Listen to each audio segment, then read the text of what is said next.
స్థాయిలో ఉంది ఈ రాష్ట్రంలో అన్నది ఇట్టి అర్థమయ్యే విషయాలు. నేను అడుగుతా ఉన్నాను, అంబటి రాంబాబు అన్న చేసిన తప్పేమిటి అని అడుగుతా ఉన్నా.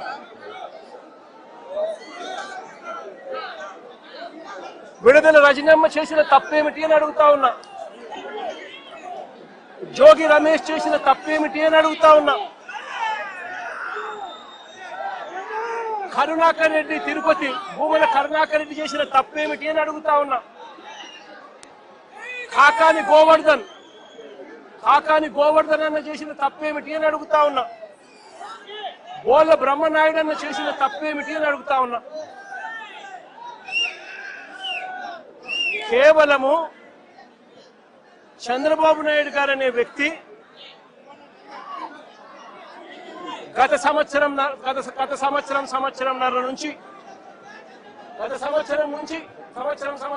నుంచి చంద్రబాబు నాయుడు గారు కావాలని ఉద్దేశపూర్వకంగా అబద్ధాలతో కూడిన ప్రకటనలు చేస్తూ ప్రజలను మభ్యపెట్టే కార్యక్రమం చేశాడు. తిరుపతి నెయ్యిలో, పవిత్రమైన తిరుపతి నెయ్యిలో భక్తుల మనోభావాలను దెబ్బతీసే విధంగా కావాలని కుట్రపూరితంగా ఆ నెయ్యిలో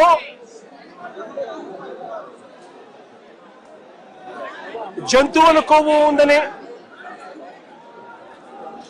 గొడ్డు మాంసం కొవ్వు ఉందని,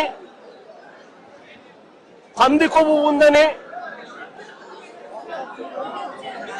చేప నూనె కలిసింది అని అంటూ రకరకాలుగా చంద్రబాబు నాయుడు గారు కొడుకు, ఇదే చంద్రబాబు నాయుడు గారి పార్టీలో తనతో పాటు కలిసి ఉన్న మరో పవన్ కళ్యాణ్ అనే మరో నాయకుడు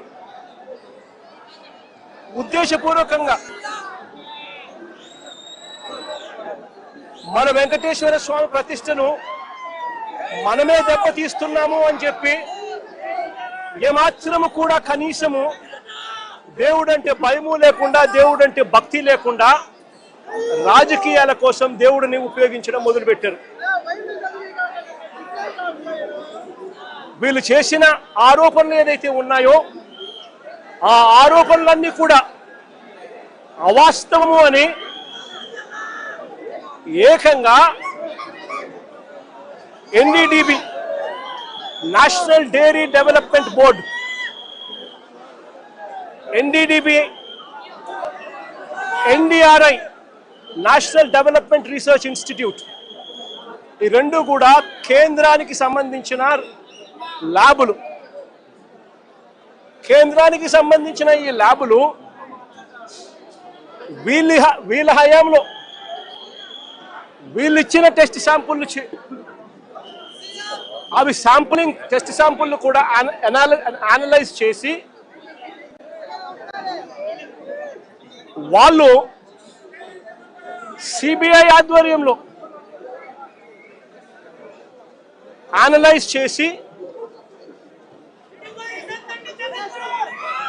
ఈ నెయ్యిలో జంతువుల కొవ్వు కానీ, గొడ్డు మాంసం కొవ్వులు కానీ, పంది కొవ్వు కానీ, చేప నూనె కానీ, ఇటువంటివి ఇంకొకటి కానీ ఇటువంటివి అవి ఏవి లేవు అని చెప్పి నిర్ధారణ చేసి సర్టిఫికెట్లు ఇస్తే ఆ సర్టిఫికెట్లు సాక్షాత్తు సిబిఐ వాళ్ళ సిబిఐ ఛార్జ్ షీట్లో ఈ ఎన్డీడీబీ సర్టిఫికెట్, ఎన్డీఆర్ఐ సర్టిఫికెట్ రెండు కూడా పెట్టి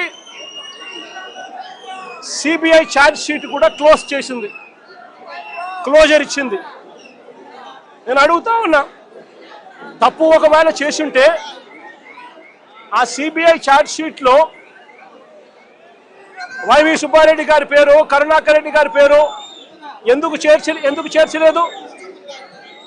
ఒకవేళ తప్పు చేసినట్టు ఒకవేళ ఆధారాలుంటే, తప్పు నిజమే అయితే వీళ్ళని ఎందుకు అరెస్ట్ చేయలేదు? అంటే సిబిఐ క్లీన్ చిట్ ఇస్తా ఉంది, ఎటువంటి తప్పు జరగలేదు అని వీళ్ళ పేర్లు కూడా ఛార్జ్ షీట్లో పెట్టకుండా, వీళ్ళని అరెస్ట్ చేయకుండా సిబిఐ క్లీన్ చిట్ ఇస్తా ఉంది, ఎన్డీడీబీ ల్యాబు, ఎన్డీఆర్ఐ ల్యాబు,